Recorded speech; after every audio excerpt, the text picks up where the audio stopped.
पहली चीज ये है कि 29 जनवरी को 2 चीजें हुई थी मैम।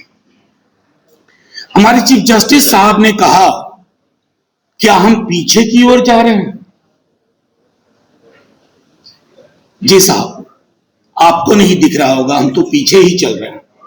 ये पूरा देश उल्टे पांव की यात्रा पे है, और उल्टे पांव की यात्रा में रेड सिग्नल ग्रीन सिग्नल नहीं दिखता, अंधा कुआं भी नहीं दिखता।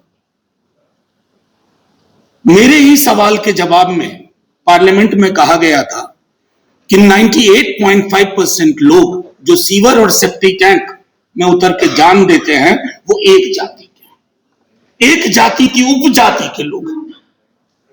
और फिर हमारे चीफ जस्टिस साहब कहते हैं कि जाति व्यवस्था को फिर से बहाल करना है।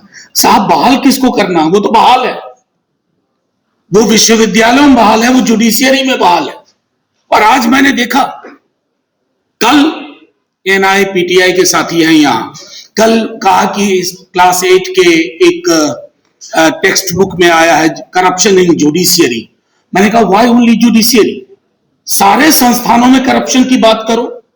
एक तरह से मैंने जुडिशियरी को सील्ड करने की कोशिश की थी कि साहब, लेकिन आज देखा कि चीफ जस्टिस साहब को बहुत गुस्सा आया, यहां तक बोले just wait, you will see what I do. But the day this important UGC regulation was there, your language was entirely different. You were the Chief Justice of India.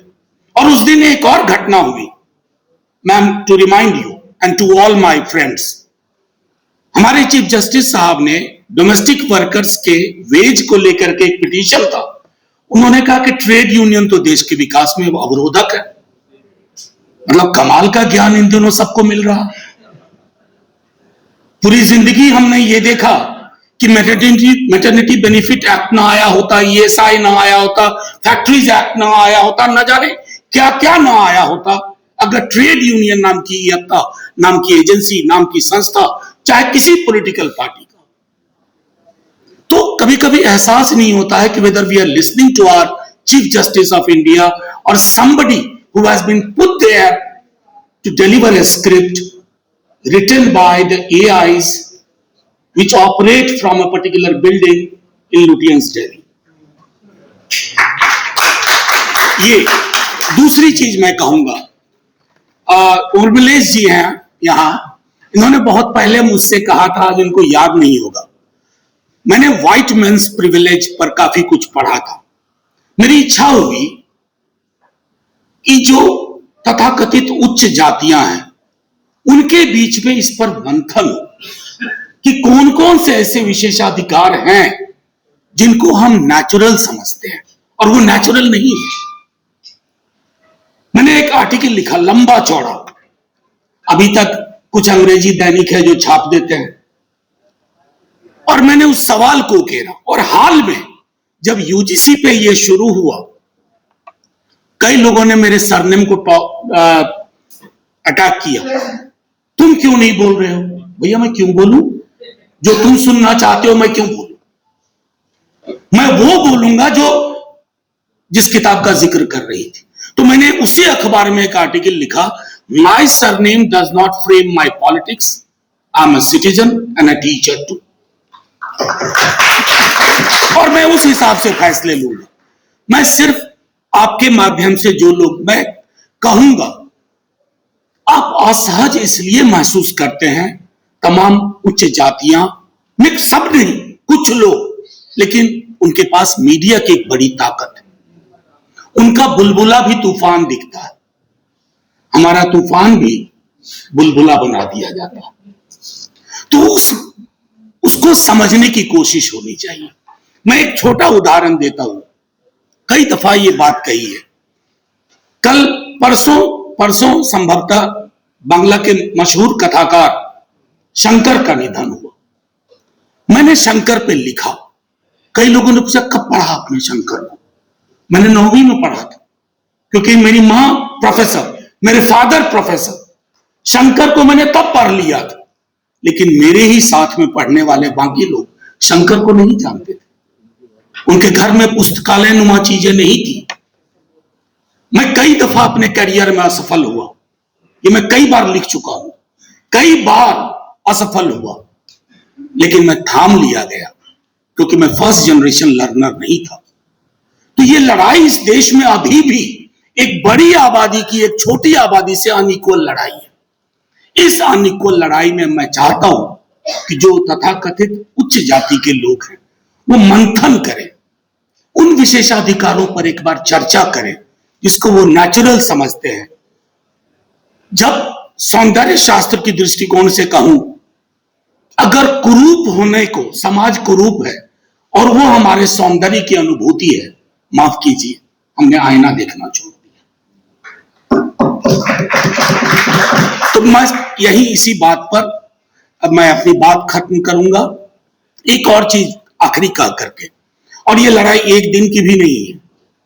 19 मार्च को कोई बहुत बड़ी चीज आसमान से गिरेगी, आसमान से वैसे भी इन दिनों नहीं गिरती है कोई चीज। 3 स्तर पर इस लड़ाई के लिए हम सबको तैयार होना होगा। प्रतिशोध की लड़ाई नहीं, बदलाव की। और पहली चीज है, ये दार्शनिक लड़ाई होनी होगी। दूसरी चीज है, दार्शनिकता से वैचारिकता का समावेश हो। और तीसरा, सांगठनिक। और जिसका इशारा, एक बात आपने पॉलिटिकल पार्टीज के बारे में जो कही, मैं आधा सहमत हूं आधा असहमत हूं।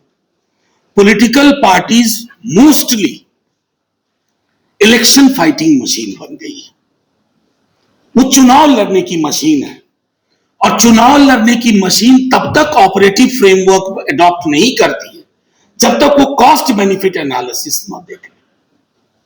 और कई दफा बहुत पॉलिटिकल पार्टीज को लगता है कि हड़बड़ा के क्या कमेंट करना है, थोड़ा वेट करो ना, मोमेंटम बनने दो। किधर क्या मोमेंटम बन रहा है?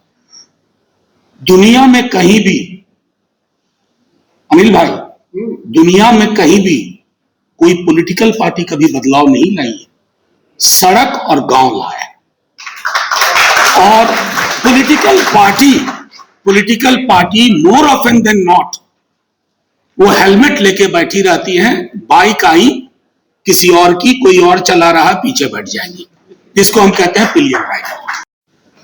हमारे जो चीफ जस्टिस साहब हैं, अक्सर क्या हो रहा है इन दिनों, जब नया वाला आता है तो पुराना वाला बेहतर लगने लगता है कि यार वो ठीक था। तो मैं है इस्तेमाल खड़ी बोली के अंदाज में किया है, क्योंकि आजकल लोग इससे भी नाराज हो जाते हैं। ओरिजिनल फैशिज्म है और ये जातिवाद जो है ये ओरिजिनल रेसिज्म है। और 2 लाइनें गाकर अपनी बात खत्म करूंगा। चले चलो दिलों में घाव लेके भी चले चलो, चलो लहू लोहान पांव लेके भी चले चलो, चलो कि आज साथ साथ चलने की जरूरतें, चलो कि आज साथ साथ चलने की जरूरतें, चलो कि खत्म हो न जाए जिंदगी की हसरतें, चलो कि खत्म हो न जाए।